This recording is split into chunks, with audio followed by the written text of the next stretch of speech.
So, what did we think of the film Yesterday? It's okay. It was a film. Good, next segment. All right, on to the quiz. It was completely off the cuff. It was completely off the cuff. I prefer to improvise, then I can be really funny. Alien concepts. I'll fix it in the edit. Alien concepts. I wish you could fix life in the edit, then my life would be better. Well, that kind of Fix my life nicely in the leads edit. us on to this film, doesn't it? That's Yes. true. Oh. In a world where Robert Shaw doesn't exist to edit out people's mistakes. In a world where Robert Shaw He invents- creates successful segues.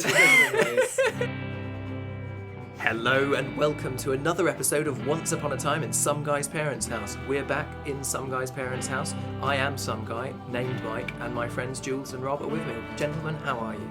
And I'm Ringo. I'm not a racist, so I won't even try that accent. But Rob's got his crosses to bear. Did you want to set up the story, the plot of the film? What are we talking about today? We are talking about the film Yesterday. Today we talk about Yesterday. It's a film directed by Danny Boyle. and written by Richard Curtis. Danny Boyle. No, Richard Curtis. Danny Curtis. Starring Himesh Patel of EastEnders fame and a few other people who we can talk about later. Nicely saved. Sometimes it feels like someone else has written all the songs. And it's about a man who is a struggling songwriter, and he has an accident, a rather inexplicable accident, where power is lost everywhere in the world for 12 seconds. He gets hit by a bus while he's on his bike while this is happening, and when he wakes up in a world where nobody knows anything about the Beatles or any of their songs except for him. And then he decides to bring them back to the world and launch his career to stardom.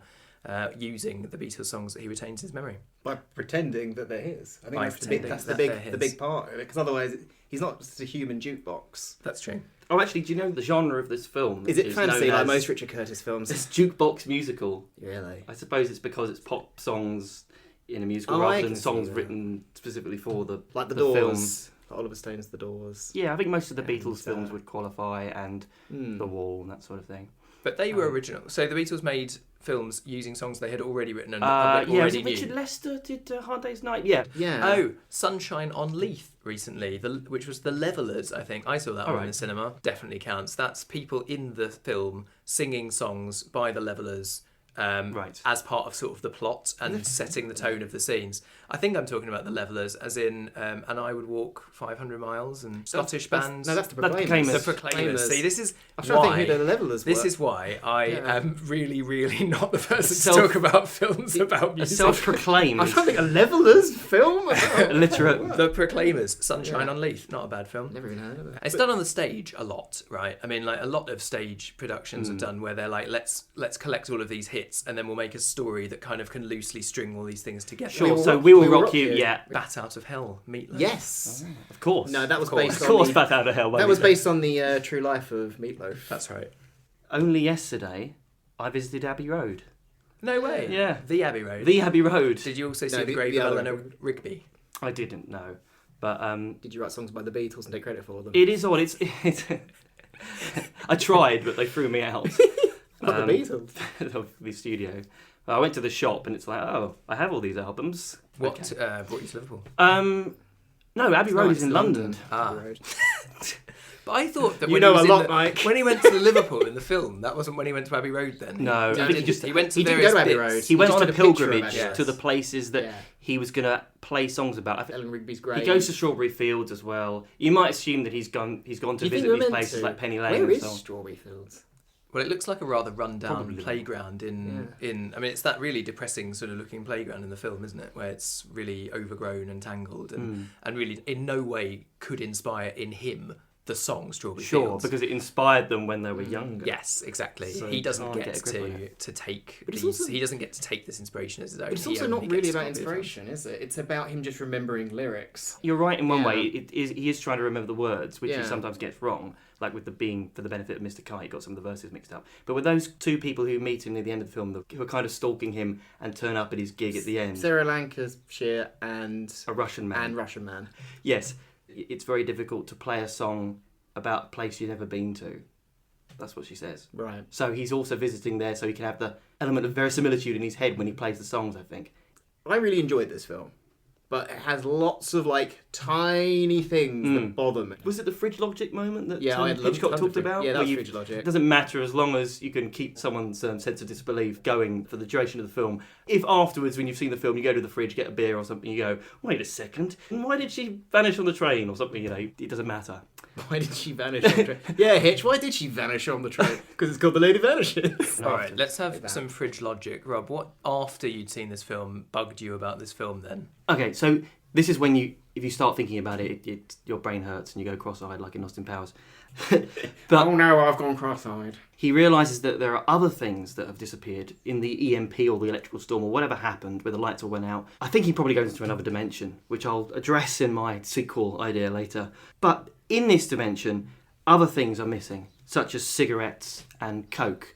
And you start to think, oh, what are the consequences of these things being missing? It's probably a nice way of getting rid of cigarettes from the film, because you probably can't show cigarette people. A lot of people smoking outside in pub gardens and so on, and it's got a nice little tick box to sort of say, oh, that's why there aren't any cigarettes in the film. So it's probably Boyle using his noggin there. But the other part of it, I was She thinking, used it to get rid of child actors. there's no Oasis, which is just a joke, obviously. There's no without the Beatles, there is no Oasis, and it says, you know, that figures or whatever, and it gets a big laugh. But you think without the Beatles, you would think another band would come in and create similar music, so that when he comes up with the Beatles songs, they seem derivative. But of course, that would ruin the whole concept. But nobody does. You know, the best musician in the world is Ed Sheeran. which I think he played well. You know, he played that for laughs. He was supposed to be that in a world without the Beatles, he is the height of creativity. I think that was a bit of satire because, Wow. I mean, initially I think the idea was that he that was went going over my head. to be played by Chris Martin. I found out. Really? And there's a kind of line earlier in the film where they listen to him play Yesterday on the acoustic guitar, and one of the friends says, "Yeah, but it's no Fix You by Coldplay." Yeah. What they're saying is that in this world, that's the highest form of music. So it would have been Chris Martin, but okay, in this version, it's Ed Sheeran. Because that's something that someone might say anyway in this reality, because it's No, I think you're right. Yeah, some people do have that opinion, but I think in this world, it's this weird world where no Beatles, no Wings, but no Badfinger, but nobody comes in later and comes up with any music that is similarly influenced. I understand that they're not really thinking about it too much. It's a bit like Groundhog Day. They don't do any explanation into Groundhog Day. I mean, I think if I remember rightly, the original draft of the script that Harold Ramis was going to produce from Danny Rubin, the studios pushed to have an explanation put in that why Bill Murray is in the loop, because they thought, they want an explanation for what it is, because the audience isn't going to buy it unless they have some setup. So he half wrote some sort of thing about a woman that he cheats on early in the film. It turns out to be a witch, and she places a curse on him. And it was one of the things that Harold Ramis his first result was like, as soon as he got the script, he was like, right, now we've done the note, I'm not filming that.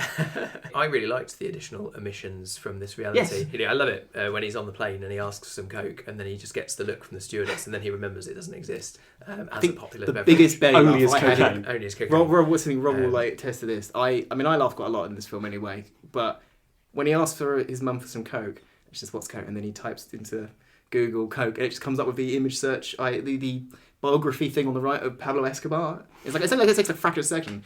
That I bowed over in laughter. I was out for like 30 seconds trying to regain composure in the cinema from laughing so hard at that. It is like Swiss cheese, the sci-fi in this, and that's fine as well. I know they've dabbled with this before, the soft sci-fi with About Time, which I've not seen. Right. Yeah, I haven't seen and it that's either. what he wrote and directed. I was going to ask if either of you had seen it. No, it's the only one of his I haven't seen. Okay, bit of a moot point then. Yeah. Another bit with Ed Sheeran though. Okay. I like the fact that he. I like the fact. Stop bringing up Ed Sheeran. It was definitely satire because at one point he is literally saying, "Well, I thought no one had come along and beat me in a song battle," and his ringtone is one of his own songs. Yes. You know, I respected him a little bit more after See, watching I it. wasn't No sure doubt. when it started if he was taking the piss out of himself or not, but then as soon as you get to the whole "Hey dude" gag, it very much cemented like, no, this is Ed But- Sheeran taking the piss. So why wasn't Chris Martin in it? Maybe he has no sense of And humour. maybe he doesn't. So points deducted from Chris Martin. Completely makes sense, let's be Yeah. honest. I can easily believe that he is a humorless man. I should have had like Tom York in it instead. It'd just be some weirdo. The Ed Sheeran moment I liked actually was, and I liked these other characters as well. I'll talk about Mira Sayal and Sanjeev Bhaskar as Himesh Patel's parents. Perfect casting. They were brilliant. Brilliant casting, and they got so many good lines. And I love it when Sanjeev Bhaskar realises he is Ed Sheeran, and then he's just well done. It was such a sort of that generation approach to this young man who's been successful. It's like, oh, you look just like Ed Sheeran. It's like, I am Ed Sheeran. Well done. Yeah. really loved it. Believable parents. And that moment when Malik's trying to play Let It Be on the piano. That was For the first time And in they're this constantly universe. interrupted. That is so true of in a universal experience of just trying to say something to your parents. It was so wonderfully comical. It is those domestic, and I'd say quite British domestic scenes that I think Curtis does get right. Yes, I mean, if there yes. is a positivity to his writing, I think he does nail those kinds of moments, those sort of domestic moments, the relationship between parents and children. Yes. I think he does very well. And this film, and the best parts of this film are those moments, I think, is those familial relationships. Can I shoehorn a point in about, well, not even a point, an observation. In that scene, I just remembered, you know, you get the frosted glass of the Yes. of the door as the people come in. That's the sort of thing, I suppose, with the Boyle direction, is it gets me thinking more about the sci-fi sometimes, all the other elements of it, because there's a clever intent with all his direction. Yeah, I think I end up sort of thinking more of the story, or thinking that they could go a more interesting direction. I'm not saying that I didn't enjoy it, but those I was looking at some of the choices in this, and of course you get some of the Boyle staples. You don't get the narration, but you get Some Boyle staples. well, you've got high and low angles and so on, but often, actually in this one, it's almost something like I consider stalker cam maybe, which I don't know if it was a conceit about inauthenticity or something. We cut to an angle which is sort of behind a tree or inside a little shack on the pier or something, and you also Dutch angles sometimes. Lots of Dutch Yeah. angles. I So think. is his world on tilt because Yes. everything's kind of gone out of... I felt like the But you get those sync. a lot as well in something like 28 Days Later at the beginning when Yes. I can't remember the The character's trash name bus or the actor's name, but Sure. when he wakes up and he's going through London, Cillian Murphy, is it? that's right, Cillian Murphy. Cillian Murphy. A lot of the shots in this reminded me of shots from that scene. You know, in Steve Jobs, they got projections of footage and so on. In this, you get to the literal words of a Beatles song sort of flying down the tunnel. And I thought maybe the music was coming back, that it was going to be like a reset switch, and the music was all going to come back, and he was going to be found out. I did like it though when it got to the towards the end of the second act and he needs to chase after his love, and then we were like, this is into pure Richard Curtis movie territory. Plus and Danny Boyle. plus Danny Boyle. So it was like when we were sitting there in the cinema, and we sort of turned to each other and was like, what's going to happen next? Well, he's going to run to catch the girl before she leaves on the train. But what about Danny Boyle? Oh, when he gets to the train station, he'll probably just say the name of the train station in front of it. And we were taking the piss. And it is exactly what happens. Fill the screen with words. Fill the screen with words. This I found really interesting for the Danny Boyle, because for one, it's by far the best directed Richard Curtis film because of Danny Boyle. But I never realised just how funny he is when it's not some sort of really dark comedy. Danny Boyle's got like Train Spotting is absolutely hilarious, but look, so many of the jokes revolve around really dark subject matter. Babies on the ceiling. Exactly. I know And Shallow Grave as well. Things like Life that. is Ordinary. Yes. Yes. So that's a rom-com. So But that's a lot darker though. This is the thing. And you go to something like this and it's got that lovely sweet vibe, and then to have... I really enjoy seeing Danny Boyle do films where he's really restrained, because it really makes the restrained film more visually interesting, because he's just trying to do whatever he can to sort of bring life to it. And Yes. I think that's a wonderful juxtaposition. I do want to ask both of you, best Danny Boyle film? Not that I'm asking a question rather than saying, is this? I mean, it can be your answer, but what is your pick? I don't think this is my favourite. No, he's in the American. High on my list would be things like 28 Days Later is 28 pretty Days high. Later. 28 Days Later. A Life is Ordinary, I think, is very funny. Yeah, that is. It You've is got pretty- Slumdog Millionaire, which is obviously one of his big I hits. have not seen watched that it. I yet. haven't seen it either. Like- That's Sort very of- good. Yeah. You've also got Sunshine, which I think hate is... I hate the third act of The third that act film. trashes it, but Oh. every time I watch it, I still think this is very good. It's a shame they did that. See, I But feel it's a wasted premise, Sunshine. It's such a brilliant idea that it falls it's so apart. well done for most of it. It looks I mean, it really beautiful. is, and it looks great. It's like a British... well cast. I was about to say a very stupid sentence. I was about to say it looks like a British Ridley Scott.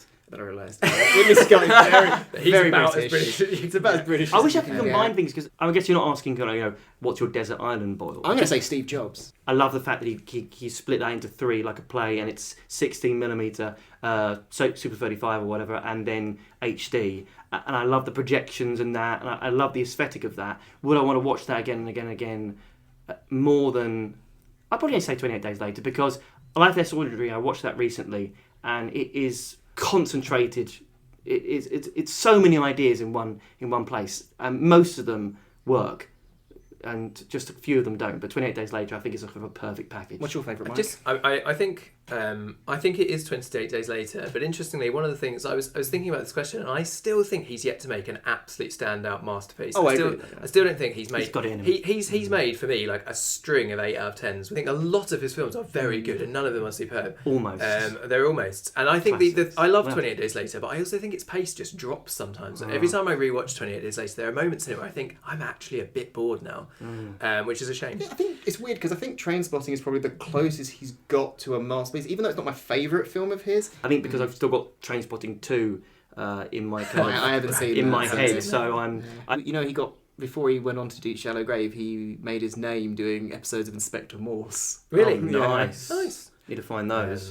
Character. You don't need to pair him off with some other character, like You join us. We just had a small break, and we just brought up Mike just brought up the point that at the end, the protagonist's romantic interest was dating somebody. It was a bit of a doom romance. He could see it coming, and he's perfectly fine with that. But Curtis has a romantic interest for him, waiting in the wings for Backup him. romance. waiting in the wings, as in it cuts to her face and she's looking at him, and then the next scene we see that they're together, and that's it. Everyone's paired off. It's a wonderful romantic world now. Because nobody goes away really without a needed- party bag Exactly. at the end of Richard Curtis. We To me, really needed that moment. It's when the main character, what's his name in this? Jack, is it? Jack Mallet. Jack Malek. Well, he's going off with Ed Sheeran, isn't he? And he's going to go Russia, and the Lily James character can't come with him because she's got school. And then he asks the sister, "Oh, what can you do? Can you come with me?" And she's like, "No, I've got to do a school play." And then we never see her again until right at the end. And Gavin, is it Gavin? It is Gavin, yeah. He doesn't come into contact with the sister in any other scene. But he's been... Yeah, this is the thing. We're supposed to assume that he has because he's dating her sister. They're paired off in but the it's same way so that weird. Shakespeare used to pair people Yeah. off. They're of the opposite sex, Sure. and they're not together. That means he's been preparing a side piece for the inevitability of losing. Yeah, essentially. It's a Oh well, the show, sister will do. Was he even suspecting I mean, it the whole time, do you it's think? seriously messed I up. wanna see a Whichever subplot. way you It's know, a cut dreadful it. thing to do. See, now this is Never some- ever just randomly pair off your characters now at this the end is- of a story. It does not. It's not satisfying. It's creepy. It makes them look like shallow. It's it's something that you've sometimes mentioned as well, Jules. You know how in Disney films, I mentioned the main character can't kill the bad guy. Oh, they great have to fall off. hypocrisy. They have to fall off a This building. or person something. murders people, therefore I must murder him because he's in the wrong. Sure, they often hold Yeah. out a hand, and it's just not. They're not quite Yeah. good enough. They don't do the Roger Moore thing of flicking the tie off and letting them fall down. Great moment. So this is the equivalent of that, because what happens is, instead of there being any collateral damage, I want to see collateral damage. That's interesting drama. sure, instead of being any collateral damage from, oh, actually, I'm sorry for leading you on, and Gavin runs away crying. Gavin, already said, actually, I saw it coming. And not only that, yes, he immediately pairs up with someone as well. So you just Her get... sister. Yeah. This is my biggest problem with one of my biggest problems actually. Just with like film. real The life. thing is, right, okay, these sorts of situations don't happen in things like Four Weddings and in Notting Hill because there's more time spent on developing the secondary characters. Because this has like a laser focus onto the main characters. The only one that is developed to any degree otherwise is probably Kate McKinnon's character, who's used more or less for, I think, just joke factory. Let's talk about Kate McKinnon then. So Kate McKinnon in this film plays his producer, who is going to bring him all this money and fame, and she talks about it. Are you ready to drink this chalice? The thematic question. Are you ready to become this big star? She literally asked him that. I know. I was sitting there, I was getting so angry in the cinema. I was like, Jesus Christ, hide your plot point. She has almost no redeeming qualities whatsoever. I found it really hard to believe that he would actually just go along with her. I mean, there are other producers in the world, presumably. Like, she's very frank about the fact that all she wants is to make most of the money that he will make off this music and take it for herself and the rest of the production team, and she's just totally unlikable. She needs some level where they give her weakness, just something to make us empathise with her, even if it's just for a Yeah, moment. just a bit of humanity. Then she'd feel like a real person. I think the intention is it's lampshading. What you would normally do is say, have her be nice to Malik's character, and then behind the scenes you go, oh no, look, she's just an evil. But because we've had that archetype of producers before, say in the 90s, this character would be played by Keith Allen. I mean, he actually does play a similar character in this in a film? TV show called Young Person's Guide to Being a Rock Star, and there is a classic arsehole producer in that. What I'm saying is they think, oh, put it out in the open. This is what you get if you want to be successful, and there aren't any alternatives. It's part of, I think, the culture that we understand. That's the compromise you have to accept. I think tonally it's a weird joke choice as well, because her jokes very much felt like the sort of thing she does when she's improving in other films. Like Ghostbusters is the one I can think of, and while I did find her lines in that some of the funnier ones, it worked with the style of comedy of those, but Richard Curtis's sort of very British, subtle humour with the odd silly gag, meeting her very brash Saturday Night Live comedy. It was, I don't know, it felt like an odd choice. It's not just her, you're right, though. It is the character, and also it is that juxtaposition between the reality of the parents, we were talking about the subtleties there, and then also there's these cartoon scenes, like the boardroom where they're deciding the album covers. God. There's like it's funny in the moment, though. You know, there's like 100 people there, and obviously they have no idea about creativity. So that was the scene that made me... every single thing that's been said, yeah. That was the scene that made me want to vomit in my mouth, thematically speaking. I mean, to be honest, I suppose it is probably so close to home that probably happens, though. I know it's cartoony, it probably but is very I'm sure, like, somewhere I'm sure in Richard Africa, Curtis has been through that. They probably tried to make, what's it called, In Time? In Time. He probably tried to make In Time, and they were like... About Time. About Time. In Time is In the Time one is Justin Timberlake Justin one. Timberlake, yeah. Justin Timberlake's a great actor. I have him on my screen. And it was directed by the same guy that did Gattaca, whose name escapes me. That's why I saw it, because it's Is written Justin and directed Timberlake by... better than Jude Law? Possibly. I'll take that. Rob and I clash over Jude Law. I will forgive Jude Law basically anything because of his role in Gattaca. Do you know, I am so 100% with you that I go even to 120%, and I'm like, I will forgive Jude Law for almost anything, because I just enjoy watching Jude Law. Do you know on what? screen. I do forgive Jude Law. This is the thing. Unlike... Do you hear that, Jude? You are forgiven. You're coming. I'm Hey, sorry. Jude, you're Hey, forgiven. Hey, Jude. Yeah, be in any of my films that will never happen. No, unlike John Malkovich, who had loved to burn bridges with... The thing is with Jude Law is I forgive him because, like, I forgived him when I watched Guy Ritchie's recent epic King Arthur. Was it Secret of the Sword or Secret of the Seven Stars? Clash of the Super Mario Bros. Secret of the Stars. It was Tale of the Sword. Oh, Bend It Like that was it. Bend It Like a Bend Sword. It Like Beckham. Bend It That like was a it. Poor blimey. What We've been derailed. I have a shocking thing I need to admit. It's something I've struggled with for years, but I feel this is the right company for me to finally come out and just say it. And it's who I am. It's got to make it a part of myself and not be ashamed. But I love Notting Hill. I think Notting Hill is one of the best movies ever. Right, I've said it. It's out there. But do you actually love Love Actually? No. Good. Jules, I don't love Thank Love you. Actually. That's right. But this is the thing. The thing with this movie, my big problem with it is that actually, in a weird way, not structurally, it doesn't buck the trend structurally with the romance, but I feel thematically it kind of goes against what he's put into his previous films. This sounds a bit obtuse, but I'll try and sort of illustrate what I mean. In Notting Hill, I'll use that as an example. Or abstruse. Abstruse. I wasn't going to I was going to say that you I actually think you're already right. came out as a Notting Hill fan in the episode Book Club. Did I? Well, maybe I'm overcompensating and I just want to say it again and again and again. All right. continue. Make a comparison between Notting Hill and this film. And Okay. Why does it work in Notting Hill? The theme to this film, as is rather unsubtly said to us in the audience, is all you need is love. That's all there is. Doesn't matter if you chase for fame or success or go after anything else. It's irrelevant. Love is all there is. It's a depressing philosophy. philosophy. Exactly. Thanks, Beatles. The point I'm making is that the film itself was going for a more darker, satirical edge, and when you take that in addition to this theme that's like saying, well, don't try to create anything, don't try to be famous, don't try to be successful, don't do anything except be romantically successful in romance, because that's the only way in which you'll ever find happiness, to me feels thematically disgusting. And I say that, a man who has a very successful career, being a creative person, is looking down from the top of his mountain saying, yeah, I've done all that, it was shit, you should fall in love instead. Okay, but it's unearned, isn't it? It's not his creation. But how you're talking certain about McCartney, as in somebody who, in real life, had this creative, became a creative icon, and now is telling us in this film actually the only important thing is Curtis, you said McCartney.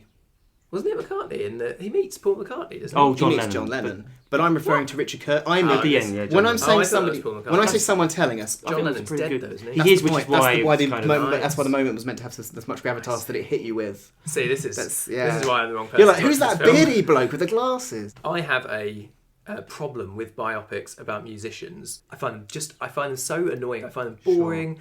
I just hate them. And this film gets away with it completely. This film gets to have its cake and eat it. Right. Because it basically gets to do a Beatles biopic in the sense that you get to see all of these songs being performed for the first time. So you get the excitement of, oh, I love that song. You know, it's like, yes, here we go. You don't have to have any of the, completely. this is how the Beatles' lives were. Where it's like, God. oh, well, we have to stick with historical accuracy, and we have to have a person who is going to win an Oscar because they wore a pair of false teeth really well. Those biopics always feel like they have to hit those particular moments that we know about. And there is a Beatles film, I can't remember the name of it off the top of my head, but there is a Beatles film which is mainly about them when they're playing in Germany and all this sort of stuff, and the fifth Beatle that got, thrown by the wayside and so on. I don't know if it gets to Shea Stadium, but you know what I mean? It doesn't do all those moments. Well, it doesn't, and they don't have to show you, oh, well, this is the moment in their childhood where it becomes obvious that they're going to be superstars. Yeah. And it's like, no, that never happened. What That's if not you- how people's lives were. If you have a fetish for that kind of story structure and that kind of let's see the band forming sort of thing, but you don't want it polluting a band that you already like, just watch That Thing You Do. It's a Tom Hanks film about a fictional band who essentially go through the kind of Monkees/Beatles, Rolling Stones journey, exactly as you explained. It's as cliche as that. Or Spinal Tap. Well, yeah, but that's a satire. Oh my god, I need to go home and change my clothes. Rob, your overall impressions of Yesterday?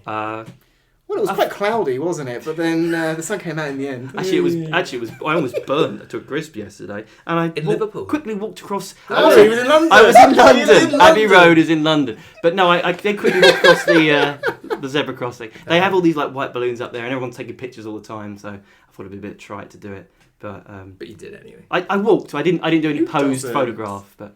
Was it just you on your own? It's a walking working across the zebra roads? crossing, so people are driving up, just like, get the hell out of the way, you tourist!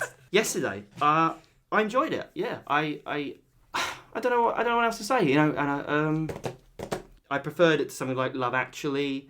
It wasn't as sickly sweet and sixth form as the trailer made it out to be. I thought, oh, this is a kind of one joke idea that's going to be dragged out for 2 hours or something. But I didn't get bored, and I had some fun. I asked you the same question last time. I think we watched Shazam, but we saw the movie for £5 and you recommended it. Would you recommend it if it was for £10? Films at the cinema are too expensive, so the answer will always be no. You hear that, Jude Law? He's coming for No, you. the answer will always be no. It's not worth £10. Nothing's worth £10. That's what I'll say. It should all be £3, and we should just get back to normal. And we should have, I don't know. And everyone should be eating Space Raiders and eating lollipops and crossing the road. I don't know. Like it was in the 90s. The money thing is a tricky thing. I just think £10 is probably a bit too much to expect people to pay for it. It's a bit like a lot of these things. They know they can get you to pay for it. A bit like football season tickets or whatever it is. Let's just crank it up. It doesn't take anything from the quality of the film. This is a good film. All right, God, I'll stop You'll asking have a you. good time. Sit down. I'd say, Sit down. in essential cinema experience, this is a film I think you can enjoy in your living room. We all, essentially do enjoy this film. And I'm saying as someone who loves Richard Curtis's work, I don't think he's the best. Sometimes, as I said, I don't like Love Actually at all. I thought this was very enjoyable. It's not as good, not as good as For Weddings, nowhere near as good as the masterpiece that is Notting Hill. But if you like romantic comedies and you like Richard Curtis films, you can't go wrong. And if you like the Beatles, it's the chocolate sprinkles on an extremely sweet cake. Now we turn our attention to the marketing department within us all, and it's time to tag your flick. Flick off! In space, no one can hear you scream. The brother of the director of Ghost. Be afraid. Be very. Whoever wins, we lose. Tag your flick. Tag your flick. Rob, Shut the front tag door. my flick. Okay, speak to you later. Flick my tag. Oh my God. Richard Linklater's Slacker. That's your challenge. A Oh, wait, run-on was that sentence. 90 was that 90 Would minutes? Do you want to know the actual tagline of this film? The real tagline? Yeah, let's start with that. It's, yesterday, everyone knew the Beatles. Today, only Jack remembers their songs. He's about to become a very big deal. They Blimey, should. it's a big poster, wasn't it? They should. I think they should have been a bit more obvious of what the film was about. Do you want my actual tagline? Yeah, sorry. Give us your tagline for... Okay, choose the Beatles, choose the White Album, choose playing at Shea Stadium to a crowd so loud you can't hear yourself playing, choose gurus and sitars, choose counting all the holes it takes to fill the Albert Hall, choose walking barefoot across a zebra crossing, choose lovely Rita, meter maid, choose your past, choose yesterday. Oh my god. I'm frightened to go next, Rob. I have nothing that remotely compares to the brilliance that was that. But nonetheless, you are Nonetheless. next, Jules. I can't compete on quality, but I can compete on quantity, for I have two. Nice. One here is my serious movie poster exec marketing department guy, man. It's Kate Kinnan. And the other one is it's a bit of a silly one. Good. The serious one is makes sense. all you need is laugh. That's terrible. I love it. But it's a serious movie. Thanks, I hate it. And my silly one is, what if John Lennon came back from the dead, from the director of 28 Days Later? That's very good. Very good. That's brilliant. Well done. Moving quickly on. I want to see a Stephen King adaptation. Yoko. Lennon's Oh no! Lennon's Lot. Let's talk about a segment, my favourite segment of the show, where we talk about what the sequel might be. Jules, go first and do it fast. Where do we go from here? It's more like if this is an anthology film series. So I'm proposing a film where we don't follow Jack Malik for the sequel. His story's done with. But I'm thinking we follow the journey of someone else in this universe who knows things have changed and wants to take credit for it, but in a different medium. The Yesterday cinematic universe. We follow a desperate to succeed British screenwriter who discovers they live in a world where Richard Curtis doesn't exist. Nice. Very meta. So he decides to write Love Actually, but he's going to do a 21 Jump Street and this time reboot it as a comedy. That's fine. Could you put some laughs in? I will. thought it was Here funny. are the laughs you requested. So yeah, what follows is a lot of meta winks to Richard Curtis's previous films, loving parodies of the film industry being full of pretentious assholes, because apparently that's all he wants to write about now. And Danny Boyle guesting as himself as the one to direct all the films. And in the end, the main character realises he needs to get to the plane on time or he'll lose the love of his life. But she never got on the plane, and he's like, I should have been honest with my feelings rather than be frightened of upsetting the status quo and opening myself up to potentially being hurt. Oh, it's so bloody hard to be a lovable befuddled Englishman. And she's like, you had me at Englishman. No, and then she says, what's a plane? They kiss, fade to black, title appears. Fade to Cilla Black. What? Fade to Cilla Fade Black. to Cilla Black, the titles appear. From Rags to Richard Curtis. Very good, very good. And it took me 2 hours. That was brilliant. To say. That was lovely, yeah. Rob? Oh, right, yeah. Mine I very quickly knocked up this morning, so it's more of an initial pitch. Although I do have this short idea first. The day after yesterday, a science fiction disaster film revolving around climate change in the not so distant past. Potentially the Ice Age, starring Brendan Fraser. Yes! Oh! Yes! Will it ever die? Okay, here's something that I've cooked up. There are other lost ideas and inventions due to the storm or EMP, whatever happened in yesterday, such as Coca-Cola, cigarettes, and Harry Potter, which was mentioned before. This is almost mass amnesia, almost a miniaturized Dark Ages, but it's actually something more akin to the Mandela effect. Malik has slipped over into another dimension, very similar to his own. One could assume that the others, that Russian guy and the woman who stalked him near the grave of Ellen Ripley, are also part of that group. Perhaps a sequel could include one of the people who, from now on, I will call the Reminders, conspiring with a scientist to recreate the circumstances of the dimension jump and travelling back home. Other things have changed, like maybe this explains why Malik never really got on with that girl, because she never actually liked them that way in the real universe. Ooh. And that paranoia starts seeping into his head. That's an interesting thought. So initially he's trying to stop it, because if successful, it could destroy his life, this wonderful life he's achieved. But, one, what right has he to deny their return? And then also, this dawning, it wasn't just the Beatles that was a lie. The whole rest of my life is a lie as well. Screw it. Have Cronenberg direct this one. Oh my god. All right, now I'm interested. Can I just address one thing we didn't talk about, because you bring it up by Cronenberg? The bit where James Corden appears, and then it develops into like a David Lynch film. I understand that Corden's out of focus because they're focusing on... Because he should be in life. The sweat on Malik's ear. Coming but for also, you, Corden. The way it happens, it's like...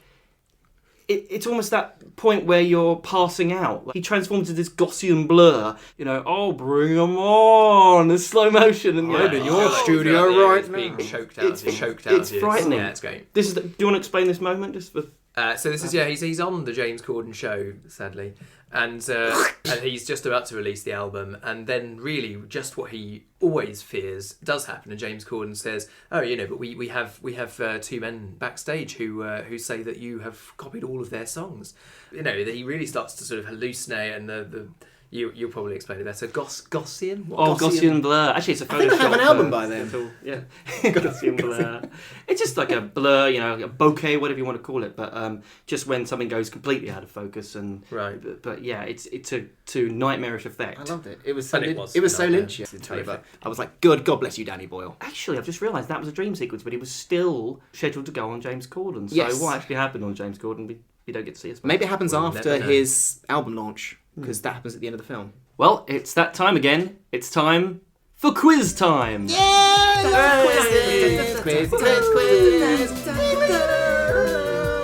Is the answer the Nazi? I am your quizmaster for today. Gentlemen, playing as a team? Might as well until we disagree yes. so intensely Let's that play we as a team and then decide to disagree. split up. Yes, So yes. Because if I'd done that last time, I would have got a point. you would have. So this time, I'm going. If I disagree, I That's am right, splitting. yeah. I ruined your chances last time. You did, you bastard. Okay, question the first.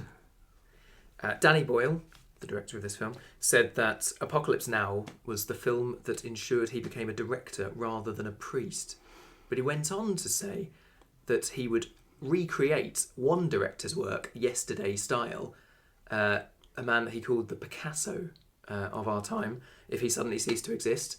Which director was Boyle referring to? Whoa. Was it? You've got options. Oh, okay. You've got Yeah, options. well, yeah, You've that's- got options. thanks Was it Christ. A, Nicholas Roeg, B, John Boorman, or C, Ken Russell? Is He it? did Altered States, didn't Older he? States, which The Devils, Mike Lovers. famously thinks is overrated. I am we famous love. for that. You two directors there that we know we love. Yeah, I know. And That's there's what he's done. Zardoz as well. It's with totally Boyle. the They're first all one. Three, Yeah. all three of them, I'd like to say, are famous British directors who had their heyday in the 1970s, but you can read into it however you like. I will think say, Don't Look Now. The only film I've seen of the first guy is Don't Look Now, and I that bet feels... you've seen another. Yes. The Witches, the adaptation of the Roald Dahl book. Really? With Angelica Houston. I could Nick probably Roeg. see more of that in Boyle's work than I could see Ken Russell and Boorman. I could see Boyle taking Walkabout down from the Criterion Collection's closet and saying, "Oh, I love this film. Oh, I wish I'd made it." Or something. It also means, but are we saying we don't? We're living in a universe here where Danny Boyle didn't honestly think he saw Zardoz and thought, "Oh, I want to remake Zardoz."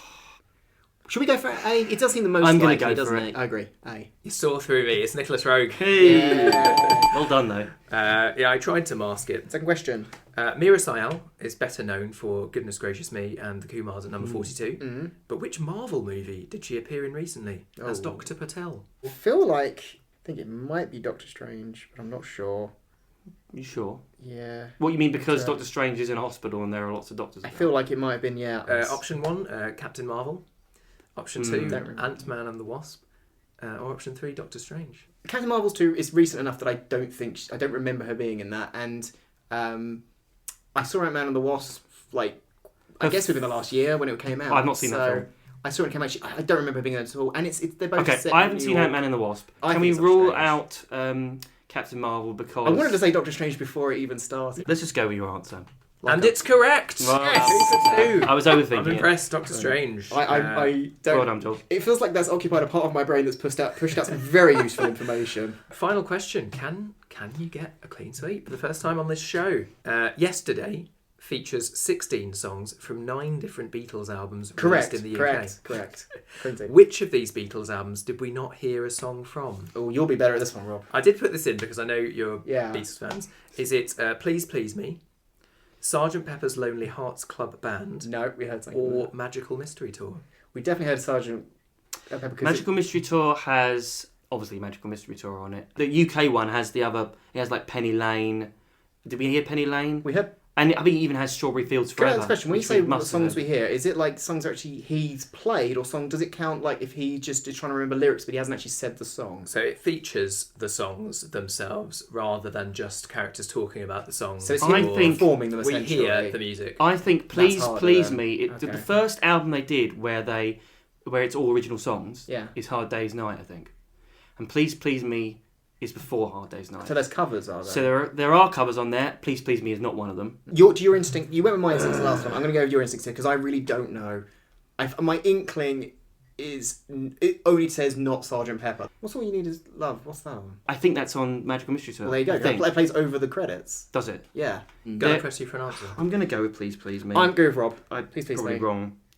It's Sergeant Pepper's Lonely Hearts Club Band. What? Really? Can't believe it. That is like the... That's That's the amazing. opposite. We are reminded of, with a little help from my friends, Right. in the dentist scene and when I'm 64, when he says Yeah, that line, yeah. we never hear any of the songs. Yeah. A lot from Abbey Let It Be, Road. lot from Abbey Road, Yeah. quite a couple from Help. Wipeout album had... Here Please Comes the Please Sun, Me, we didn't it? had Just wrote I Saw off- Her Standing There. Yeah, okay, that makes sense. And Magical Mystery Tour, we have All You Need Is Love, Yeah. which is on the UK album. That's We just completely very wrote good. off Yeah, the- I completely wrote off. It's the most famous Sergeant one. Pepper. There's no That's tracks on insane. Sergeant Pepper. And obviously from the Right album, we have Back in the USSR and Obladi Oblidar. There are probably more songs mentioned that are played on, Yes. in the film. I think that was because the they tricky repeat, thing about the... Yeah. They repeat them because they're the songs Wait, is that because they couldn't afford the Oh, man. licenses? Presumably not. Yeah. They played a lot of the big songs, didn't they? Also none from Well done. Revolver. I don't know if that's there were none from that. Well, he does start playing in a Rigby, but I Yeah, suppose that that's- means... That's it, isn't it? Yeah. Yeah. So Does that I would count? say that doesn't count That's because the he thing. never actually plays it. I mean, that's part of the joke, isn't it? Yeah. He never quite gets it, really, does he? Like, Got it. Right. No, well done, Good Mike. question. Very Oh, good question. Because that's cruel. You saw us just like See, completely I given. overthought it on the first two You questions, have and no then idea. that one needed overthinking. That, Yeah. You have no that idea needed- how with how much trepidation I went into. Am I really going to ask these guys a question about the Beatles? But I No, I feel Jesus ashamed. 2 out of 3. Will one of us ever do it? Well, two Well, of us we'll ever do do one it. point. We will. Stay tuned to find out. Please. Yeah, thanks for listening, Andy. The Book of the Dead. Are you sure you want to be playing around with this thing? This is the moment where we cast aside yesterday and we talk about some other films which we were reminded of by a word. Jules, remind us, you were brave enough last time to open the unholy pages of the Necronomicon. Tell us, what did you pluck from its fiery depths? I looked deep into the eyes of Hell himself and I found the word superstitious. That's it, superstitious. A ripe, rich vein, I would say. I avoided the word the. You know, we're talking about parallel dimensions and so on with this film yesterday. No. I like it. But I think I remember last episode, because I edit these things in boring detail, you put your finger on the word, and I thought you put your finger on the word above the word you picked. Yes. And that word was paused. Which would have been an excellent excuse to talk about Garfield the movie. Exactly. I don't need an excuse to talk about Garfield the movie. Bill I Murray watched plays Garfield the Garfield, movie. right? That's right. What's the weird thing with that? The connection? This What's is connection? the thing is because it's written and directed. So it's directed by the director Ethan Cohen. Bill Murray says he thought he was going to the movie being directed by Ethan Cohen. That's a but the genuine word fire Cohen- my agent moment, isn't it? He doesn't have an agent. yeah, this is the thing. Bill Murray He does just that. has an answering He has an machine. answer machine. You According ring it- to folklore. According to Dan Harmon, but apparently this is, I have looked into this. It is Dan apparently Harmon has a lot of true. experience with voicemails. Then. Well, he was trying to get hold of. Yeah, that's very true. He was trying to get hold of Bill Murray to play the main character in Community's father. And the way you get what Bill Murray has is he has an answer phone and there's a number, and that's in every sort of month to 6 months, wherever he decides, he just checks the messages. And if you have the number, you can just leave him a pitch, and he will get back to you, or he won't. No agent, nothing. Wow. So the film that I chose for the word superstitious, I'm just going to leap straight in, was The Phantom Carriage from 1921 by Nice. Victor Shostlum, Oh, who is the we director, actor and writer watched of this. that.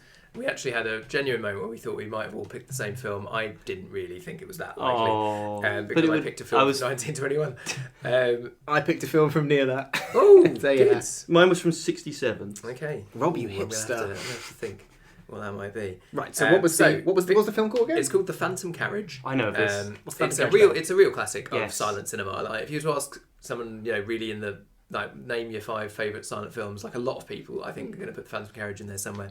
On one level, it's a classic sort of almost Victorian ghost story, and you've got to think 1921 genuinely closer to the Victorians than it is to now, for example. I mean, Very true. the background mythos is that the last person to die before the clock strikes 12 to ring in the new year will spend a year as the driver of the carriage which takes people away when they die, basically as like death's driver, which is a deliciously old-fashioned kind of superstition. And the way it's relayed to us, we get this mythos through a group of 3 drunks who are seeing in the new year by telling ghost stories to one another in a graveyard.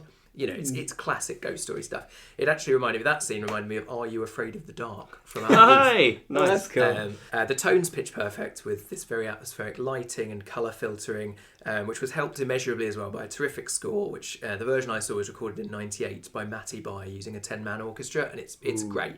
It's a great soundtrack. Apparently there's another one on the same... I was watching the Criterion release DVD of this, and I didn't watch the film again with the different soundtrack, but there's one with a pair of experimental artists, which I was reading into the soundtrack, and maybe that would have been a good choice I as well. sometimes go for them, because I watched Passion of Joan of Arc recently, and I went yeah. for like the 90s avant-garde electric guitar one. Is this like Metropolis? Yes, this is where the they one. redid it with the 80s, didn't they do Metropolis? Oh, Metropolis for most soundtrack. of That's kind of a pop music thing. Oh, That's Giorgio Moroder, but they have like Peter Gabriel stuff. Yeah, because it's not avant-garde, but then Gabriel's a little avant-garde. It's interesting that you bring up Passion of Joan of Arc, though, because as well as being a superstitious ghost story, this film is superstitious on another level, in the sense that at its heart, it's a Christian morality play, and this is a very religious film as well.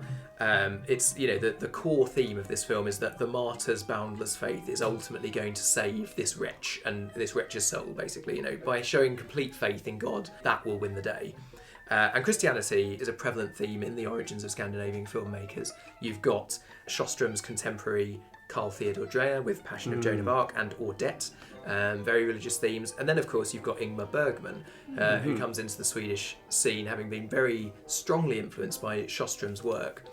So Seventh Seal makes a lot of sense, actually, when I think of it. And I think the tone by Bergman's time, by the time you get to the 50s, it's become slightly more psychological, slightly more philosophical, probably reflecting the change in the time from religious sentiment to more psychology and psychodrama. Interesting. But there's absolutely no doubting the influence of Sjöström on his work. Bergman himself described The Phantom Carriage. It completely overwhelmed me. I was shaken to the core.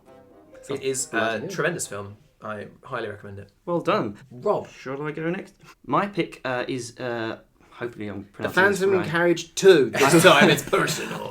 I watched In this... this blaxploitation film. I watched this, maybe it was last year. It's V from 1967. Have you seen that one? I thought that was a television series. It's written V-I-Y. It's Russian. I'm not sure. I think that's how you pronounce it. I have no idea. It was produced in the Soviet Union, obviously 67, by Mosfilm. And two directors, Konstantin Urshov and Georgy Kropatchev. I've probably butchered that. And if you Fine, squint... Russians in the 60s butchered a lot of things. Coming for you, Jude Law. No, wait, I'm saving you. If you...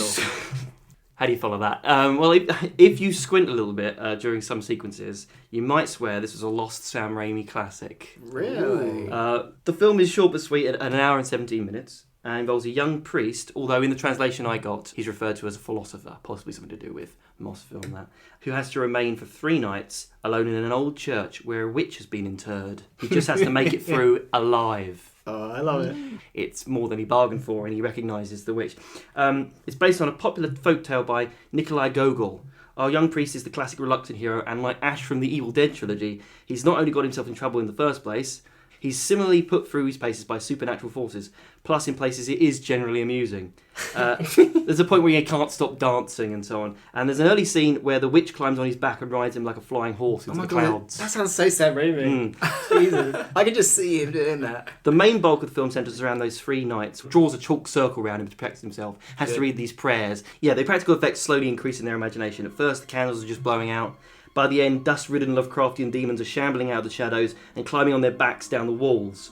By the second night, he goes grey, just like me. It's a great film. It's a short film. Definitely bring that up in a podcast. The audience will definitely see this. Which one? No, it's probably the perfect pick for a Halloween film, really. But yeah, there's the element of superstition. It's clearly religious, but they've swapped out priest for philosopher. And you do get the same conceit in Phantom Carriage, where I don't know if it's bookended, but it's at least very much at the end.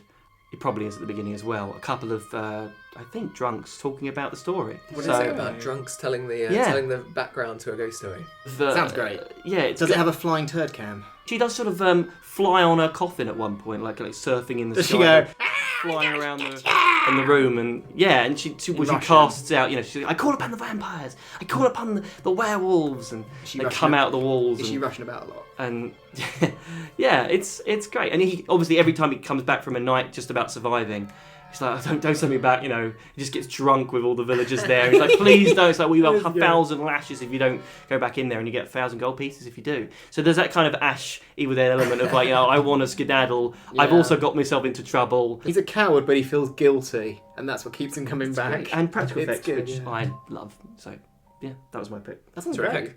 I'll definitely look that up. Over to you, Jules. I wasn't sure what to watch. I think I asked Rob earlier in the week, and I said, I'm superstitious. I thought, give me any films starring Stevie Wonder? And he replied to me and said, well, Ray Charles is in the Blues Brothers. That's true. Thanks, that's very helpful. That's Help me. got very some useful. through line, I suppose. But I did a bit Googling, and I stumbled across a film I'd heard about quite a bit, but I'd never seen, called The Black Cat. It's one of these Universal horror movies from 1934. It loosely based on a story by Edgar Allan Poe. I mean, really, really loosely. This movie is the first in the Universal horror movies to star not just Boris... Yeah, the first one to star Tom Cruise fighting a mummy. To star not just Boris Karloff, but also Bela Lugosi. Nice. Opposite each other, both their first times, as mortal enemies. Excellent. This was the most intense experience I've had. And not just in movies. Right, here's the list. Satanism, necrophilia, torture, death camps, human sacrifice, women being drugged all over the place, black Dogs and magic, cats living together, mass hysteria. Sorry. a black mass hysteria, Toccata and Fugue, and it's only about 60 minutes. I think I've had drinks that lasted longer than that. You don't finish your drinks. I don't. Bela Lugosi, Boris Karloff. Boris Karloff. Karloff. I want to say Karl Borisov. Borisov. Sounds like you should have been in your Russian witch film. Boris Barloff. Barloff. So Bela Lugosi plays an insane doctor, because of course, who escaped a death camp after being imprisoned there for 10 years. 10 years! He suffers from horrible PTSD, as you would, and a fear of black cats that's so great that when he sees one in Boris Karloff's Art Deco labyrinthian mansion of death, he throws a bloody kitchen knife at it. Not the Art Deco mansion, the cat. Because, and I quote, black cats are the living embodiment of evil. I always thought that, so... But then in a later scene in this mansion of death, we see a black cat turn up, and I thought, oh, it's fine, there's the cat, he just scared it off with the kitchen knife. Nope, turns out Boris Karloff has hundreds of black cats that he keeps around his mansion purely because he knew that one day his mortal enemy, Bela Lugosi, would find him, and he's deathly afraid of cats. So it's like a cat force field. That is what this film is. That is like what this film is. You killed her as I am about to kill you.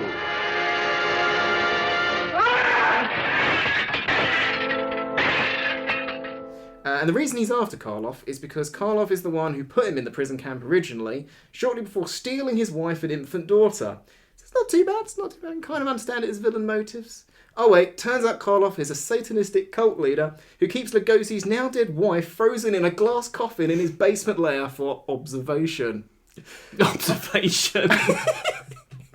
Oh, and his daughter was dead as well, no. but he's brought her back as a drugged up zombie, married her, keeping her under a black magic spell and locking her in his bedroom of evil in his Art Deco mansion, which, by the way, was built on the 1,000-person mass grave of what used to be the said death camp.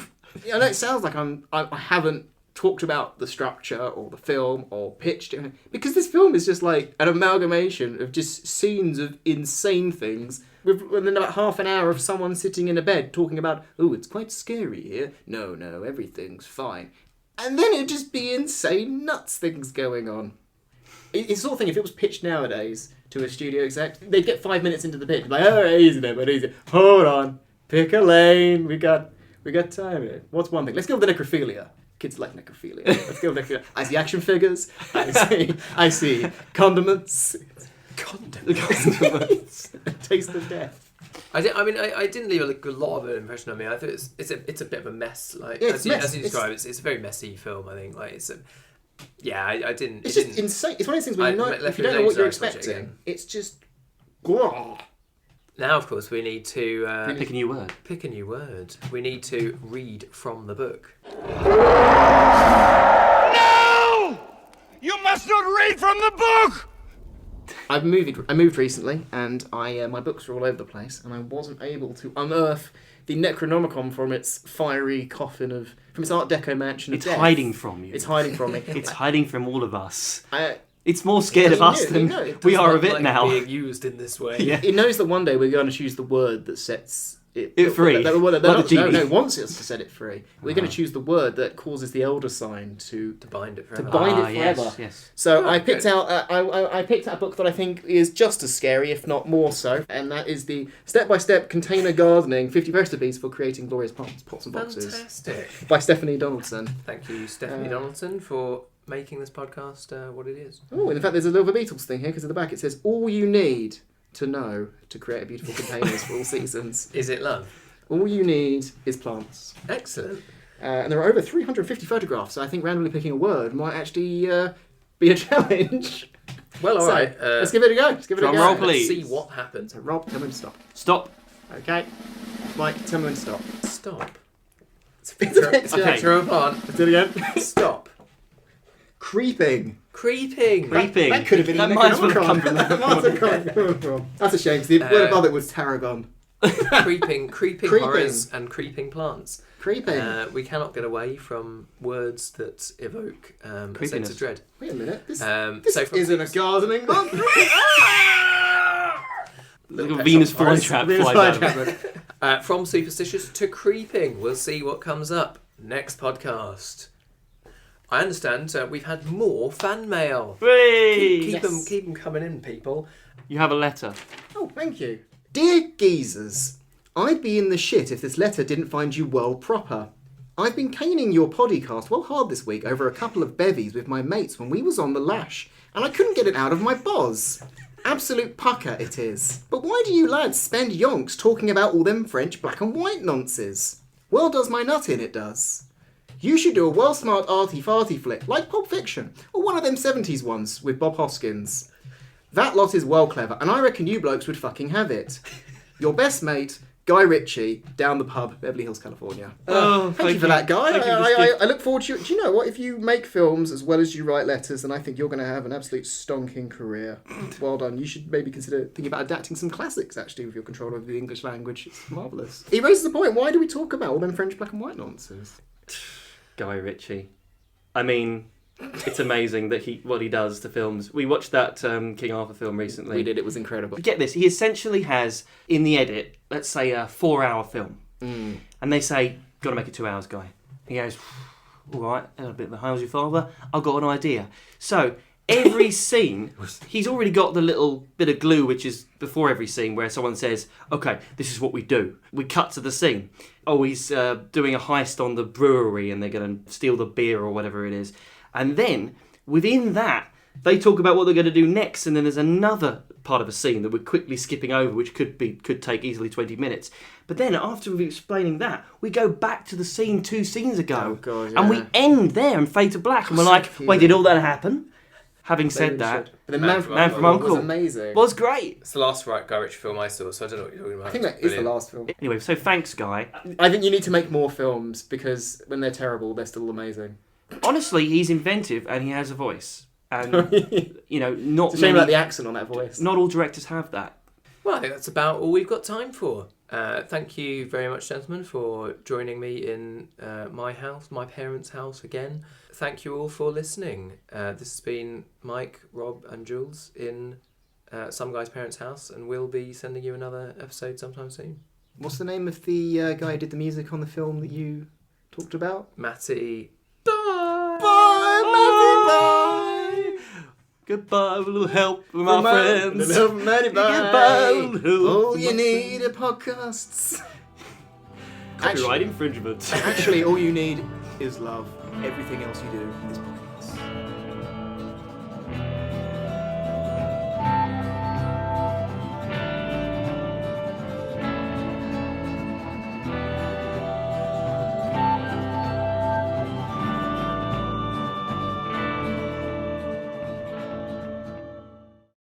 We have a question from an audience member who's just rung in. Regarding the film Yesterday, do you think it would have worked better with a different band other than the Beatles?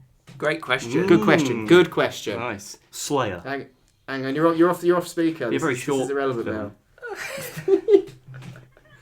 It is a very good question, and my answer is no. He tries to reinvite Cannibal Corpse songs and goes to a pub and starts singing songs by Cannibal Corpse and gets nowhere because nobody likes Cannibal Corpse. Maybe something like Elvis or or Bob Dylan. It's something like punk. Punk never happened, and then that'd be good. That If means punk never everyone's listening happened, to prog still. That's like a utopian universe. but maybe like punk never came along and showed people to kind of let loose, and Britain's more stiff than we need to be, or something. And you can't do it you with come along music. and you've never heard this before. God save the great, that could work. Like Elvis almost hits the same kind of worldwide sensation kind of impact as the Beatles, but I think it's arguably the Beatles are still the biggest band that's ever existed. But Elvis is close, I'd say. And Cannibal Corpse. And And Cannibal Corpse. Cannibal Corpse.